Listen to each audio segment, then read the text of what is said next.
Silakan duduk. Assalamualaikum warahmatullahi wabarakatuh. Selamat datang, selamat pagi. Waalaikumsalam. Selamat pagi Ibu. Ya, gimana perasaannya hari ini? Sedikit kurang mood ya Bu, kurang baik aja ini. Oh gitu, oke, nanti kita explore bareng-bareng ya perasaannya ya. Saya baik Ibu. Nah, tadi kesini naik apa? Aku tadi di sini naik motor Ibu sendirian. Oh, sendirian. Gimana tadi jalanan? Tadi tuh dari rumah nggak hujan ya Bu, terus di tengah jalan hujan, terus aku lupa nggak bawa jas hujan kan. Terus akhirnya aku berhenti tuh di Alfamart sambil nunggu hujannya sedikit reda, sekitar 10 menit gitu lah Bu. Jadi dari rumah ke sini perjalanannya dan ditambah panjang, maksudnya waktunya memakan waktu yang lebih panjang gitu dari biasanya. Itu Ibu. Oh, gitu. Terus tapi aman ya? Atau Aman Bu, cuma ada basah dikit sih. nggak apa? Oke, nggak apa-apa ya. Terus tadi udah sarapan belum? Belum Ibu, kan aku telat kan bangunnya. Terus aku buru-buru juga kesini. Terus habis itu aku takut telat datang ke psikolog, datang ke sesi ini. Jadinya aku nggak sarapan. Terus juga aku lupa nggak bawa jas hujan. Gitu Bu. Oke, tapi biasanya sarapan nggak sih? Enggak Bu, karena aku tuh nggak terlalu suka sarapan, nggak juga sih suka sih, cuman kayak males aja gitu, harus buru-buru pagi-pagi gitu. Iya sempet aja, nggak nyempetin sih, lebih nggak nyempetin. Oke, berarti habis ini makan dulu ya? Kayak insya Allah Bu. Iya. Nah, sekarang boleh perkenalan diri terlebih dahulu, namanya siapa, usianya berapa, tinggalnya di mana? Oke, baik Bu, sebelumnya perkenalkan saya Nana Putri, biasa dipanggil Uyun. Saya tinggal di Aji Barang, tapi sekarang tuh saya lagi tinggal di Purwokerto karena saya kuliah ya Bu. Jadi saya tuh sehariannya shiftnya kuliah gitu. Oke. Jadi nanti kita di sini santai aja ya. Anggap aja ini ruang bercerita kamu. Pokoknya apapun yang kamu ceritain di sini tuh aman. Baik Ibu, saya akan mencoba untuk enjoy. Oke. Nah pokoknya saya akan mendampingi kamu untuk sesi konseling hari ini. Terus nanti konseling kita mungkin sekitar 40 sampai 45 menit. Nanti kalau kamu misalnya ngerasa capek atau ngerasa nggak nyaman atau udah nggak mood gitu, boleh bilang aja, nanti kita bisa stop dulu konseling kita. Oke, berarti Ibu. Kita ceritain apa yang bikin kamu dari kesini. Oke, jadi aku datang ke sini tuh kayak ngerasa ada perubahan dari diri aku loh Bu, akibat orang tua aku cerai. Terus aku kayak jadi pulang malam, habis kuliah kayak lebih ingin main sampai malam sampai pagi, malah sampai pagi itu Mak. Terus aku emosinya meledak-ledak, kayak ada sesuatu hal yang memicu aku marah, itu aku langsung marah gitu, nggak bisa sabar gitu loh. Jadi aku merasa kayak aku tuh harus ke psikolog nih gitu. Gitu. Jadi tadi orang tua kamu bercerai ya. Terus kamu sekarang tinggal sama siapa? Sekarang aku tinggal sama nenek sama adik aku. Terus gimana respon nenek kamu waktu pas kamu pulang malam itu? Nah itu Ibu, aku kalau pulang malam nih nenek aku marah pasti.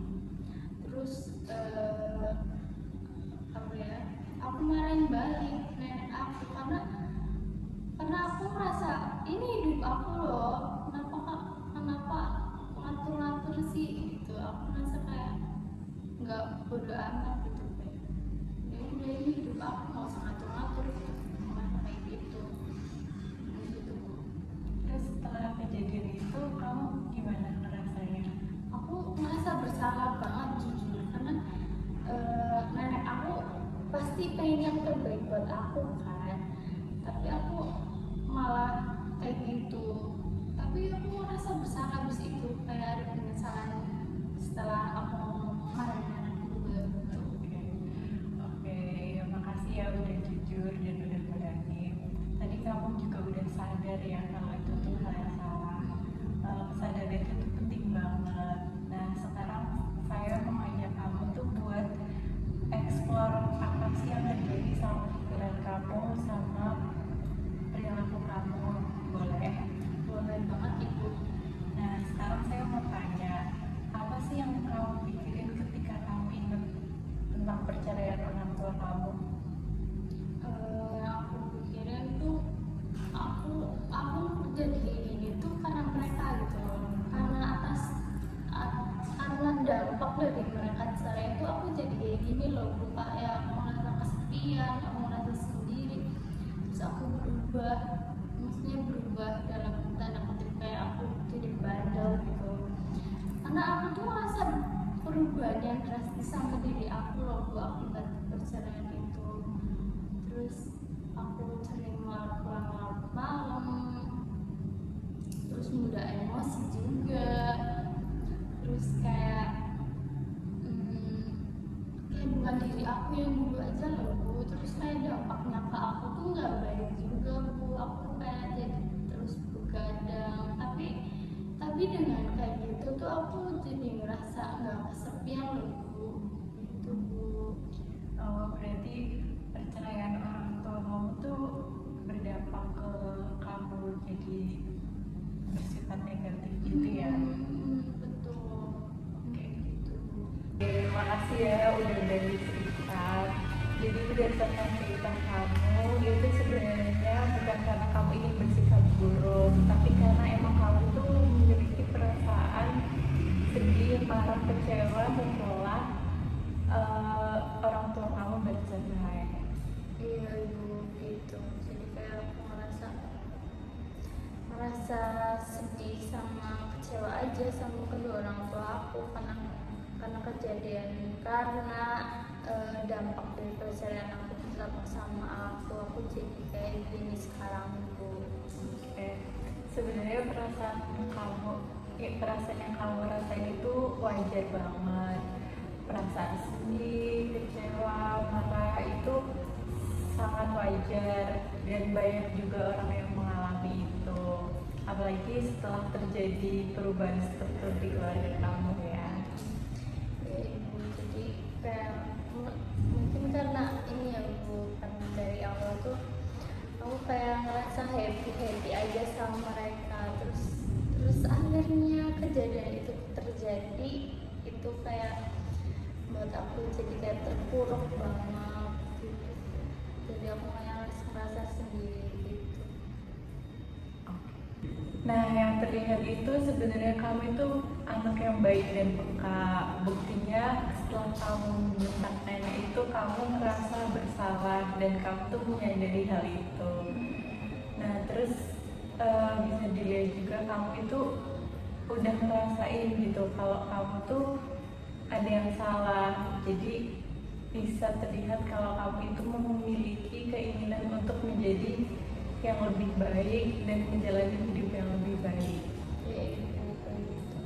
Karena aku merasa bersalah ya Ibu, berarti misalnya kayak aku tuh punya keinginan buat berubah. Berarti aku bisa berubah ya Bu? Iya, bisa kita bareng-bareng ya. Oke. Sekarang saya mau bantu kamu untuk mengurai pemikiran kamu yang bikin hidup kamu itu hancur. Tadi kamu sempat bilang kalau misalnya perceraian orang tua kamu itu tidak bercerai, hidup kamu bakalan baik-baik aja. Nah, menurut kamu pemikiran seperti itu tuh bener nggak sih? Menurut aku benar sih Bu, karena itu sangat berdampak sama aku. Jadi mereka yang salah atas perubahan sikap aku, perilaku aku juga. Iya, oke. Nah, oke, sekarang kita bedain ya. Pemikiran ini ada hal-hal yang pemikiran ini tuh bikin kamu itu merasa sedih, kecewa, marah, dan itu wajar banget. Tapi ada hal-hal yang bisa kita kontrol dan gak bisa kontrol. Nah, pemikiran kamu itu sebenarnya kurang tepat. Jadi memang kejadian perceraian orang tua kamu itu bikin kamu sedih, tapi bukan berarti kamu itu boleh berperilaku secara buruk. Iya Bu, berarti itu berarti pemikiran aku tuh salah ya Bu? Iya, nah ini namanya pemikiran irasional. Nah di sini kita bareng-bareng untuk mengubah itu. Ya Bu, berarti pemikiran aku itu salah ya Bu, terlalu menyalahkan orang tua aku ya Bu?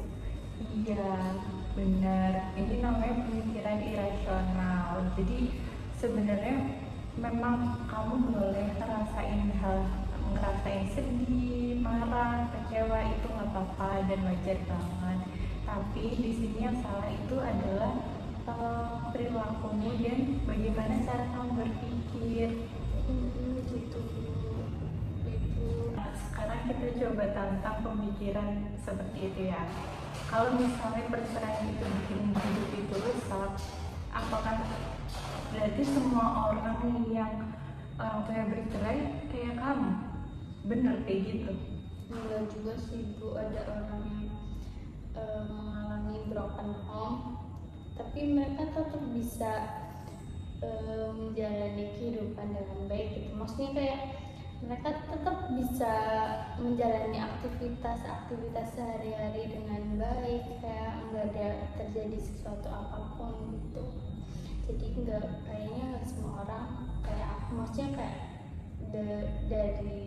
dari dampak dari perceraian orang tua tuh dampaknya nggak melulu kayak aku gitu loh, itu tuh.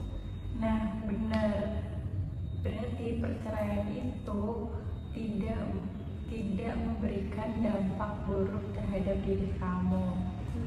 Tidak sebetulnya. Artinya kamu juga bisa seperti mereka, bisa tetap menjalani hari dengan semangat. Oh ya Bu, oke, ngerti. Oke. Nah, sekarang saya mau ngajak kamu untuk menanamkan kalimat positif ke diri kamu buat diingat di dalam hati dan dalam pikiran ya. Nanti kamu bisa ulang-ulang. Kamu bilang ke diri sendiri bahwa perceraian itu memang berat, tapi dari situ kamu bisa belajar menerima dan untuk bisa semangat hidup. Dulu saya akan coba ya. Perceraian itu berat, tapi dari itu aku bisa belajar menerima dan menjalani hidup dengan baik. Perceraian itu berat, tapi dari situ aku belajar menerima dan mencoba hidup dengan lebih baik. Perceraian itu berat, tapi dari situ aku belajar menerima dan menjalani hidup yang lebih baik lagi untuk kedepannya. Oke, gimana sekarang perasaannya? Alhamdulillah sedikit lega ya Bu, maksudnya kayak dari kata-kata tadi, jadi aku ngerasa kayak aku bisa nih berubah gitu. Nah, kata-kata tadi, kalimat positif tadi itu bisa kamu ulangin ketika kamu merasa sedih atau marah atau kecewa gitu ya. Oke, baik Ibu. Nah, sekarang saya mau tanya nih, kamu punya idola gitu nggak sih? Indo atau luar Indo nih Bu? Pokoknya yang paling kamu idolain deh. Ada Bu, itu aktor ya dari Korea Selatan. Iya, siapa namanya? Song Hye Kyo, tau nggak Bu? Oh, tahu. Nah, kamu bisa belajar nih dari Song Hye Kyo, soalnya dia tuh orang tuanya juga bercerai. Oh iya, kok ibu tahu? Iya. Nah, kamu bisa belajar dari sana. Dia walaupun orang tuanya bercerai, dia tetap bisa menjalani harinya. Buktinya dia bisa jadi aktor terkenal, terus bisa terkenal di seluruh dunia bahkan ya. Iya, gitu. Iya. Kamu mau nggak jadi kayak Song Hye Kyo? Mau banget ibu, kan aku banget mengidolakan beliau. Iya kan, dan kamu bisa tuh contoh dia buat bisa penyemangat ini menjalani hari juga biar kamu tuh jadi lebih baik gitu. Oh berarti bisa ya bu? Bisa, nanti kamu boleh pajang fotonya buat ngingetin kamu biar tetap semangat. Oke ibu, baik, nanti aku coba ya. Oke. Jadi aku nempelin fotonya Song Hye Kyo. Iya, atau jadi wallpaper handphone juga boleh. Oke, jadi aku terus inget dia ya? Iya, biar kamu tuh terus ingat kalau walaupun dia ngalamin perceraian orang tuanya, tapi dia juga tetap berjuang buat hidupnya jadi lebih baik. Oh iya bu, oke bu, ibu. Oke. Ibu jadi lebih semangat nih bu.